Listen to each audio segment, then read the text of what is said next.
ქართული არ გას შვილები რომელს მერე ბავშვის პრობლემა მყავს გამატარი სხვა როგორ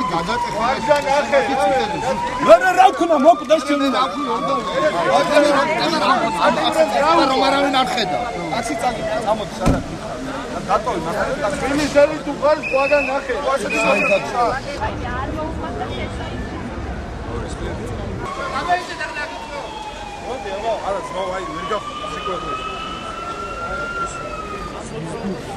ორი ადრესატი უკვე გამოკვეთილია, ვინც არის მთავარი დამნაშავე პოლიტპატიმრების აი ამ რაოდენობით არსებობისა ქვეყანაში და ჩვენ შემდეგი მოთხოვნა უკვე გვექნება კონკრეტულად დაიწყო თუ არა პოლიტპატიმრების განთავისუფლების პროცესი. 6 მაისს შევიკრიბებით უფრო მძლავრად და კიდევ უფრო კაცრად.